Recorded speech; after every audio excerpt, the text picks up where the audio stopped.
metadata can protect more than just a copyright.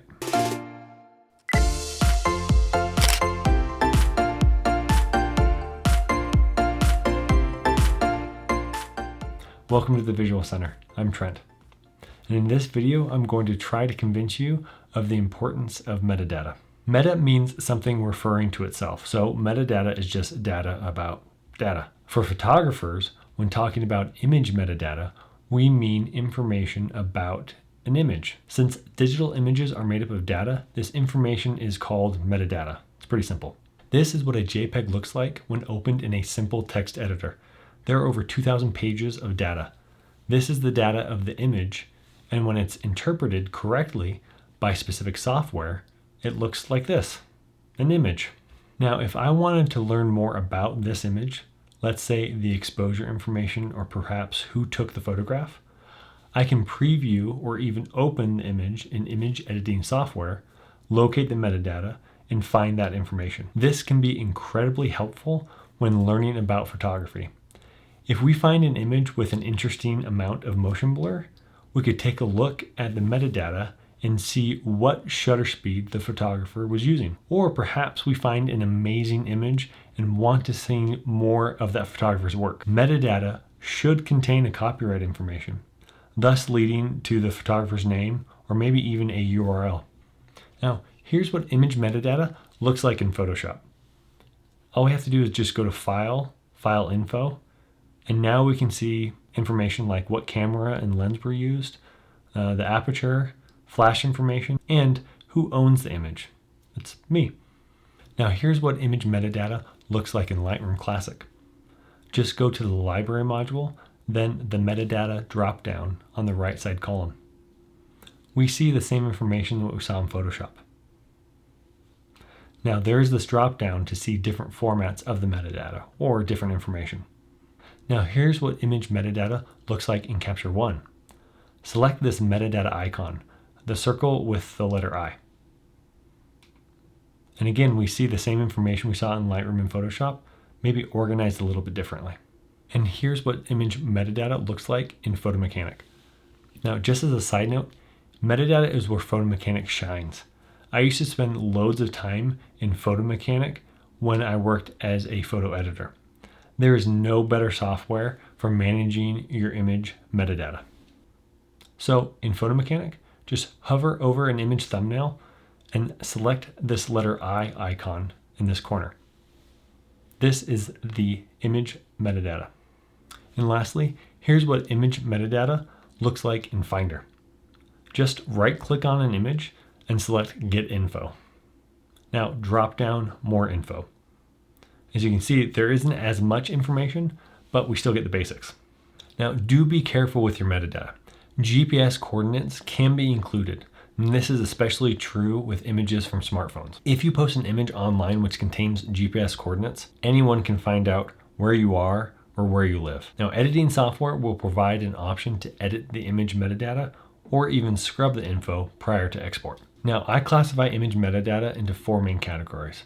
First, the information from the camera. Things like exposure time, location or shutter speed, ISO, did a flash fire. Second is the added descriptive data. Things like image descriptions, keywords, names of persons shown, and whatnot. Third, it's the contact or ownership information for the image. This is where a copyright would be included, and also a website URL or phone number. Last is the image status or preferences. Items included here can be instructions for an editor, status of an edit, the color tag or star ratings. Now, with these 4 main categories, digital images can contain or be sidecarred with a lot of information about itself. Now, this information, or better yet, knowing how to use this information, can be very helpful. Early in my career, I made the mistake of utilizing too wide of a zoom lens for a portrait shoot. I needed to find all of the images taken at the narrowest focal length. Filtering my metadata helped me locate the needed photographs. Now, much later in my career, I was editing for an event where a special guest attending the event was in constant danger of reprisal violence for certain equal rights actions they had taken in their country of origin. I was tasked with scrubbing the location details from the metadata of all the images from the event in order to keep the guests safe while attending. Now, I also know a photographer who who had an image stolen and used to sell a product without the photographer's consent or knowledge. Now, once the packaging on the product was seen by the photographer, they were able to sue the company for using their image without their permission. The photographer's copyright information in the image metadata proved pivotal to the case. All three of these examples are situations where metadata played an important role. And one thing I would always highly recommend is to add your copyright to all of your images. Now, see this previous video of mine where I demonstrate how to add your copyright in Lightroom Classic. Now, perhaps you've noticed, or maybe you've heard from another photographer, but there are a few different standardizations for image metadata. The most common for photographers are EXIF, IPTC, or XMP. These are just standardizations of metadata, which are regulated by various organizations. We can see examples of all three in various post-production software. Now, as a side note, you may see XMP files with similar names as your image files within your image folders. These are files containing added metadata. If you viewed the images, especially raw images, and I hope you're shooting in RAW, if you viewed these images and made adjustments to the metadata, even just adding a 1-star rating, you'll likely see XMP files appear. These need to be copied along with the original raw images if you're transferring the images to a new location. If you don't, the metadata adjustments will be lost. Trust me, I know metadata is hardly the most attractive component of digital photography, but it is incredibly important and useful. Whether it's being used to search, filter, and organize images, help discover how a photograph was created, or proving ownership of a photo, it plays an important role, and its management should be added to any photographic workflow. Please let me know if you have any questions by adding them to the comments below. Thanks for watching, and I'll see you next time.